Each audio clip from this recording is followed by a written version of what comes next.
Welcome to day 27 of the US Investing Championship. And today I made 1.93% year to date versus 1.41% for the S&P 500.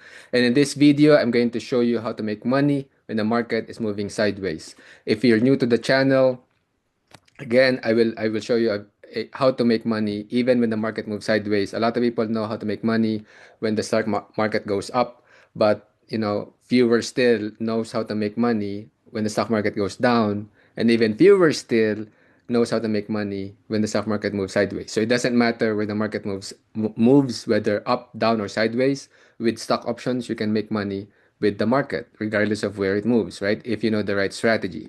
So if you are new to the channel, this channel is about documenting my 2026 US Investing Championship journey, in which I share with you my wins, my losses, and what I'm learning in the process.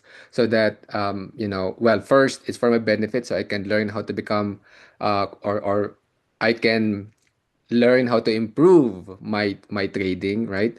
And then it benefits my kids. My hope is they watch this series of videos when they're of age, so that they too will become profitable traders. And obviously it benefits you as you follow along in my US investing championship journey. All right, so like and comment on this video, and if I get 20 likes and 20 comments, I will do a free masterclass on options. So without further ado, let me show you my live accounts so that you know that it is for real. And I share with you again my losses, my wins, and again what I am learning in the process. So today I actually sold two of my options, or I sold four contracts out of five for both SLV and MSTR. So I'm doing twin butterflies on all of these. And if you don't know what that is, I discussed it in one of my videos. So go back there as to what a twin butterfly is. And then I need to close this position, a put option, a long put on PMT. I tried to close it before the market closes, but unfortunately I couldn't. And my stop loss is 30%, so it triggered my stop loss. So tomorrow I will exit the trade. And then, so I have two accounts, so a main account, and then I have a smaller account, and the goal of the smaller account is to show to people that even with a smaller account, you can actually grow this, right? And so it is profitable now with a long put on Mara, but it's losing money on a long put on PMT. So overall, like slight win there, but it is what it is for a small account, right? So with that, let's go back to the video. I mean, to the training in here. And today I'm going to show you using multiple butterflies is a way for you to cover a range-bound market. Well, multiple butterflies look like this. You place, a series of long call butterflies. And if you don't know what long call butterflies is, I discussed that in my video yesterday. So look for day 26. All right. And then I have long put butterflies, a series of long put butterflies. So I have two long put butterflies and two long call butterflies. Okay. So next, why use a series of butterflies? Well, a sideways moving market, right? The stock is range bound, right? So for this particular example, I forgot now which stock is this. I think this is Tesla. So the stock can be range bound between 325 to 450, right? So there is a, it's known as an order block up here and an order block down here. So the stock can go down, but most likely it will go back up, and then when it hits that ceiling, it will go back down, right? So and if you know the different stages of the market, right? Stage one is consolidation. Stage two, it's the uptrend. This is where everybody, feels that they're a genius, right? Because everybody makes money here. And then stage three, you are in a topping pattern. And then stage four, this is the crash, right? And then it goes back to stage one, which is, a consolidation again, right? And then you make money, right? If you know how to do the series of butterflies, you can make money in stage one and stage three. Now, none of what I'm telling you is financial advice. I'm just sharing with you what I know and what I am doing actually in my own stock options trading slash investing. All right. So again, by having a series of butterflies, you get to cover a wide range, right? Now, this is the PNL profile at expiry. What happens in reality is that, your PNL becomes spread out, right? Before expiry. So let's say the expiry is Friday, then by Wednesday, your PNL profile is spread out like this, right? So if you're in a range bound market anyway, right, what you do is you cover, this part. I mean, let's say that the range is really from, let's say 430 to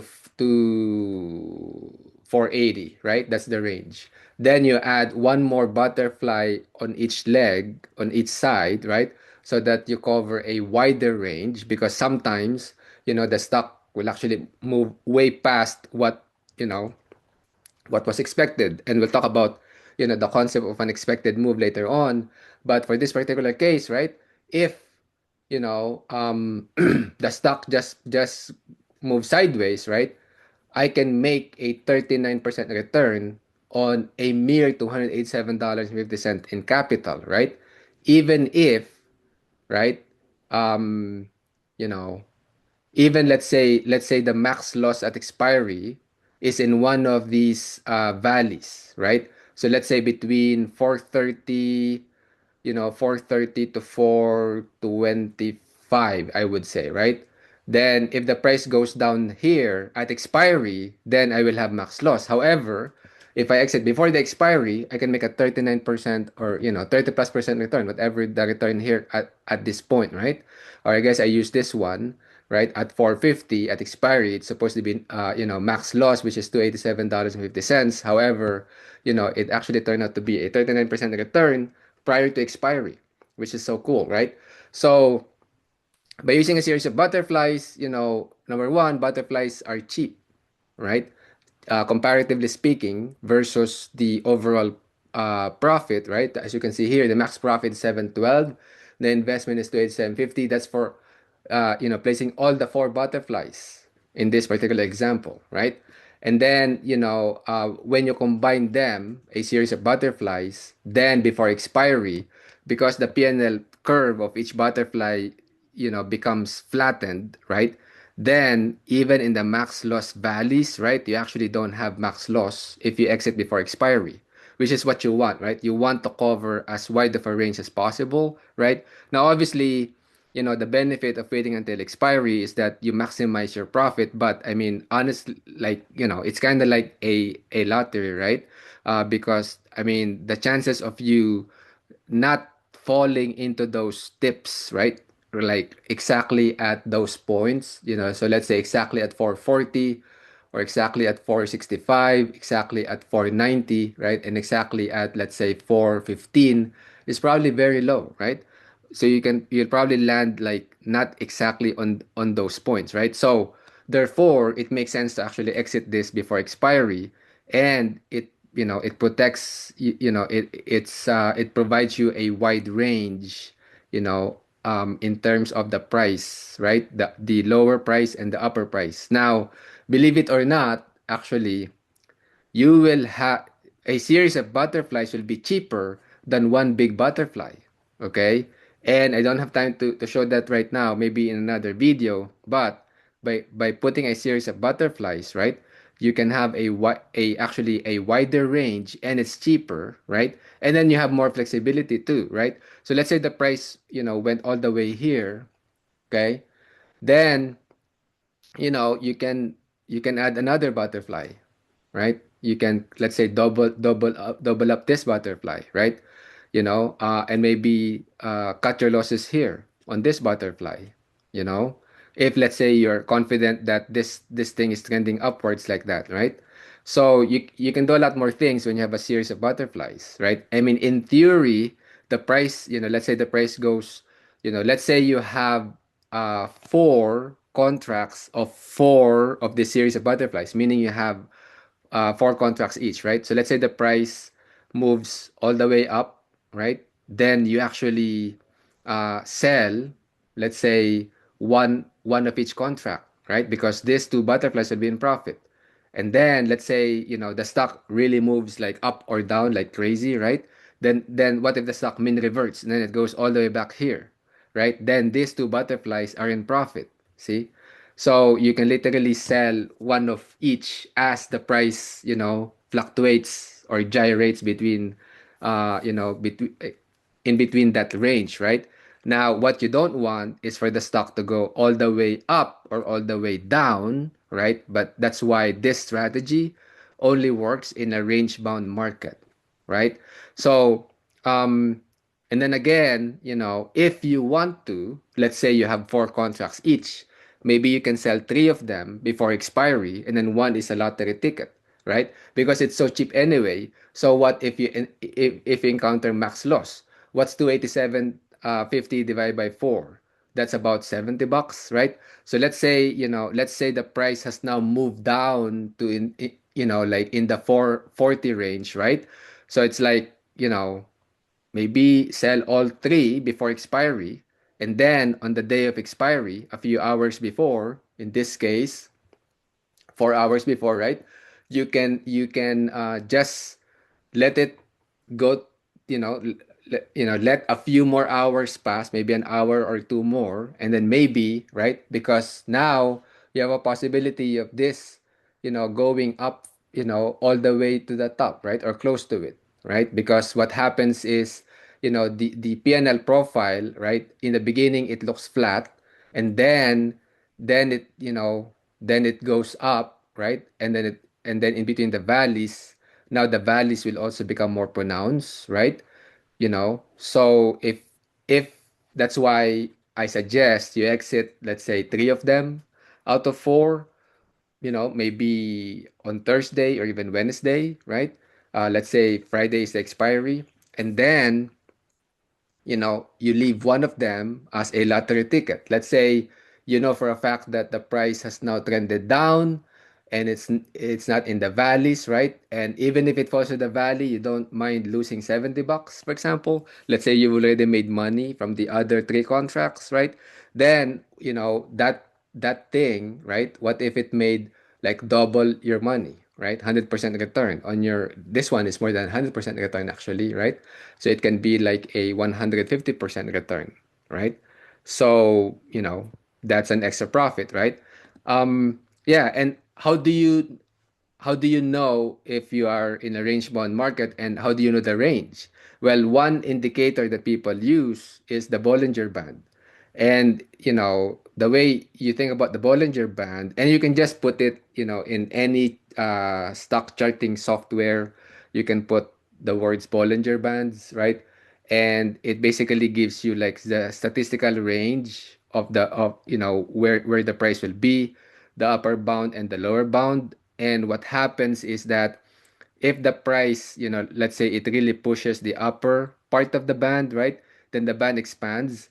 But think of it like a rubber band, like a literal rubber band, right? Like if you stretch it at some point, if you release the pressure on one end, then this thing will snap back, right? To its original size. That's why, let's say it gets extended here and then it snaps back, right? It gets tighter, right? And then as the price, moves along, as you can see, the tendency of the price is when it hits the upper bound, is it will go lower. And then sometimes, it will pierce through the band, right? And it will stretch the band a little bit, but eventually it will snap back up, right? So that's one way for you to know what the range will be, because you will know what this upper bound is and this lower bound, right? So you can think of like covering, like having multiple butterflies that cover, the entire range, right? Another way is knowing the expected move. And the expected move is nothing but you're at the money put, what's the cost there, and then you're at the money call, right? What's the cost there? That is, you buy the at the money put and at the money call, right? That's a straddle. So what's the cost of the straddle? That is in general like what your expected move is. So let's say your at the money put is $2, your at the money call is $3. Therefore, the cost of the straddle is $5. Therefore, the price is likely going to fluctuate, plus or minus $5. Okay, that's kind of like your expected move. And then what I do when I place this butterflies or series of butterflies is I ensure that the total width, right? When I add all the butterflies, will be way more than the expected move. So let's say the expected move is $5, then I would have the butterflies like cover a range of maybe even $10. Okay, or $7, right? So that it not only covers the expected range, but you can go even beyond that because sometimes stocks go beyond the expected range, right? And when that happens, you want to be sure that you are covered, right? Because what you don't want again is for the stock to skyrocket way past beyond your highest butterfly, right? And you don't want it to crash past below your lowest butterfly, right? So, but by having a series of butterflies, again, you're able to cover way more than the expected move of the stock, or even more than the range, as you can see in the Bollinger Band, right? So, if that is useful and you want to learn more about stock options and you want to follow my US Investing Championship journey so you don't miss a video, definitely subscribe to this channel. And if you'd like to know a back-tested strategy that would have made you 788.65% return in the 2022 bear market, right? By doing the stock option on the SPY, you would have made 788.65% return during the last bear market in just 10 months, right? So if you're interested to know what the strategy is, what the stock option is, and to see the back testing so you can judge for yourself, then definitely watch this next video and I will see you in that next video.